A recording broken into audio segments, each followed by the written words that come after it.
বেশ কিছুদিন জেগে এখন সব সময় রেগে থাকে, কারণটা দেখে নাও। মিস দে, আপনাকে কখন আমি একটা ফাইল দিয়েছি কমপ্লিট করার জন্য, 2 ঘন্টা হয়ে গেছে, এখন আপনি শেষ করতে পারলেন না। এইভাবে কাজ করতে থাকলে আপনার জব কিন্তু বিপদে। স্যার, আপনার মনে হয় বুদ্ধিটা লোপ পেয়েছে, একটু ব্রাহ্মী শাক খান। আসলে আপনি আমার সাথে না একটা কন্ট্রাক্ট সাইন করেছেন 6 বছরে। সেখানে বেশ কিছু নিয়ম ছিল, যার মধ্যে একটা ছিল আপনি 6 বছরের আগে আমাকে জব থেকে বের করতে পারবেন না। আর রইল ফাইল কমপ্লিট।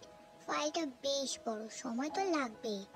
আর আপনি কখনো কফি চাই, কখনো টি চাই, কখনো এটা চাই, কখনো ওটা চাই, এই বলে বারবার আমাকে ডিস্টার্ব করছেন।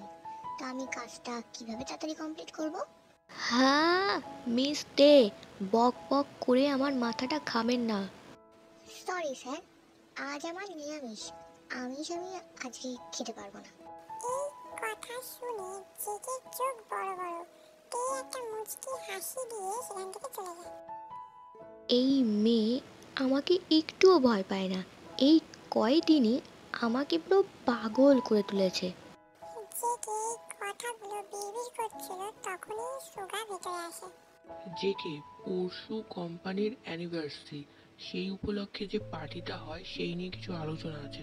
জেগে নিজের প্রচেষ্টায় এই কোম্পানি দাঁড় করিয়েছে, তাই প্রতি বছর কোম্পানির অ্যানিভার্সারির দিন সে বড় করে একটা পার্টি থ্রো করে, যেখানে প্রতিটা এমপ্লয়িকে সম্মান জানানো হয় এবং বেস্ট এমপ্লয়িদের অ্যাওয়ার্ডও দেওয়া হয়।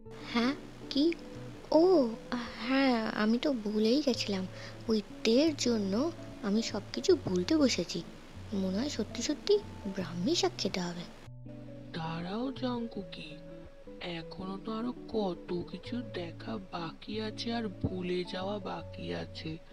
আমি জানি তেই তোকে সোজা করতে পারবে। ওই যে কথায় আছে না, সোজা আঙুলে ঘি না উঠলে চামচ ব্যবহার করো। এই সুগা, কি বিড়বিড় করছিস? পার্টির আয়োজন কত দূর? আশা করছি তুই সবটাই সামলে নিয়েছিস। হুম, সব হয়ে গেছে, কিন্তু কিন্তু কি? পার্টিতে যে থিম মেনটেন করে পোশাকগুলো দেওয়া হয় সেটা কি হবে? মানে ফর্মাল হবে না যার যেটা ভালো লাগে সেটাই? জেগে কিছুক্ষণ ভাবে, তারপরে সে একটা বাঁকা হাসি দিয়ে বলে, না না, থিম মেনটেন করেই সকলকে ড্রেস আপ করতে হবে। ছেলেরা ব্লু কালারের শার্ট, সাথে ব্ল্যাক কালারের প্যান্ট, অ্যান্ড মেয়েরা ব্লু কালারের শাড়ি, ওকে?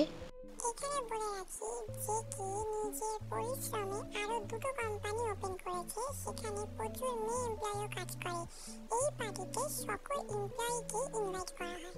কথা শেষ করে সুগা চলে যায়, আর যে কি নিজের চেয়ারে হেলান দিয়ে চুলে হাত ভোলাতে ভোলাতে বলে, মিস দে, এইবার আপনাকে বাগে পেয়েছি।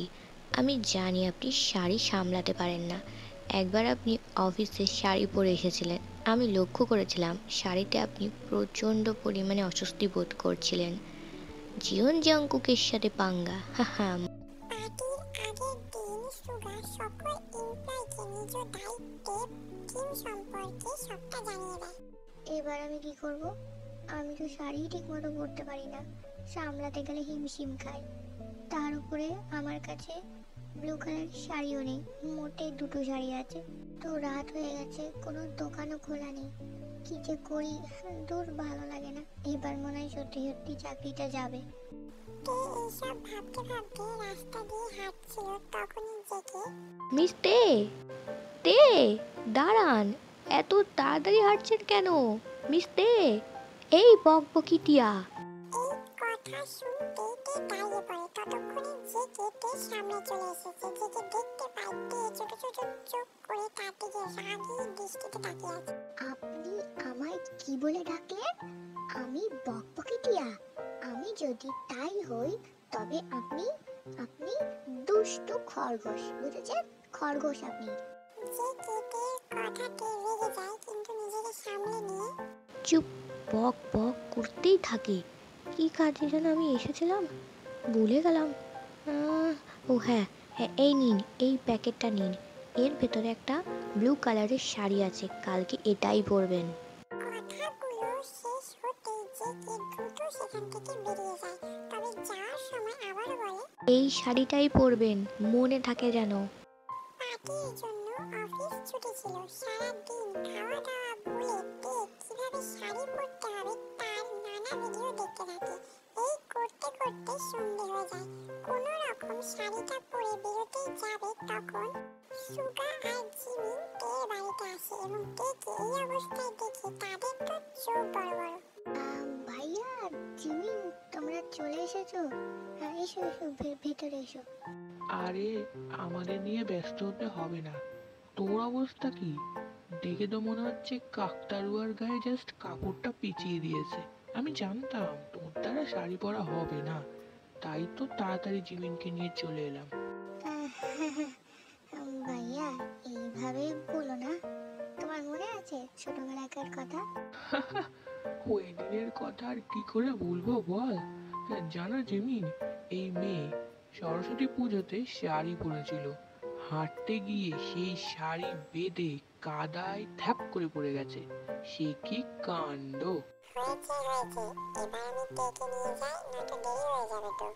টেকে সাজিয়ে নিয়ে জিমিন নিচে আসে। সুগা, জিমিন, তে সকলেই পার্টির উদ্দেশ্যে বেরিয়ে পড়ে। এখানে বলে রাখি, এই পার্টিতে কিন্তু এমপ্লয়িদের পরিবারও আসতে পারবে। সময় মতো সুগা, জিমিন, তে পার্টিতে চলে আসে। অন্যদিকে জেকে প্রচুর ড্রিঙ্কস করছে। এটা খুবই স্বাভাবিক, প্রতি বছর পার্টিতে সে এভাবে ড্রিঙ্কস করে সময় কাটায়। এর কারণ হলো, তোমাদের আগেই বলেছি, জেকে মেয়েদেরকে প্রচন্ড পরিমাণে ঘৃণা করে, আর এই পার্টিতে প্রচুর মেয়ে এমপ্লয়ি এসেছে। জেকে নিজেকে কন্ট্রোল করতে, নিজেকে সামনে রাখতে ড্রিঙ্কস করছে। তবে এই ঘৃণার পেছনে কারণ আছে। পরের পার্ট দেখার জন্য like, comment, share and subscribe to my channel I purple you are me.